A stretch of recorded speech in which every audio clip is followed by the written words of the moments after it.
The lamb. So the lamb అంటే గొర్రెపిల్ల.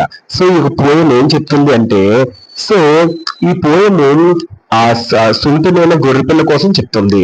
So ఇంక ఏమని చెప్తుందంటే, అసలు ఒక స్పీకర్ అంటే ఒక చిన్న పిల్లవాడు గొర్రెతలు అంటున్నాడు, నీకు ఎవరు జన్మించారో, నీకు గొర్రెత అంటున్నాడు, నీకు ఎవరు నిన్ను పుట్టించారో నీకు తెలుసా అని ఆ చిన్న పిల్లవాడు ల్యాంబ్ తో అంటున్నాడు.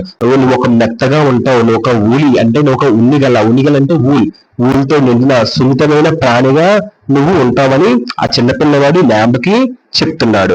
నీ ఒక గొంతుకు చాలా సున్నితంగా ఉంటది, నీ ఒక సున్నితమైన గొంతుతో లోయలకు సంతోషంలో తెస్తావు అని చెప్తున్నాడు చిన్న పిల్లవాడు ల్యాంబ్ కి.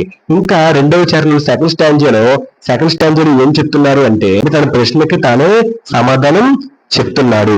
ఏమని చెప్తున్నాడు అంటే, గొర్రెపిల్లకు జన్మనిచ్చింది కూడా ఒక గొర్రెపిల్లనే. ఈ గొర్రెపిల్ల యేసుక్రీస్తుకు ఉద్దేశించినది. యేసుక్రీస్తు దగ్గరికి ఎక్కువ గొర్రెపిల్లలు ఉంటాయి. అయినా ఈ గొర్రెపిల్ల చాలా సౌమ్యతకు అంటే చాలా దయకు చాలా కైండ్నెస్ కి ఒక మారు పేరు. ఈ పద్యంలో ఈ పోయంలో గొర్రెపిల్ల చాలా అమాయకత్వంగా ఉంటది, చాలా చాలా చిన్నగా ఉంటది, దైవ ప్రేమకు చాలా సంబంధంతో ఉంటది. సో అప్పుడు కథ అంటాడు, ఇప్పుడు స్పీకర్ అంటాడు ల్యాంబ్ తో, నేను కూడా చిన్నపిల్లవాడినే, తనకు గొర్రెపిల్లకు యేసుక్రీస్తుకు దగ్గర సంబంధం ఉన్నదని అనుకుంటాడు ఈ యొక్క స్పీకర్ ల్యాంబ్ తో.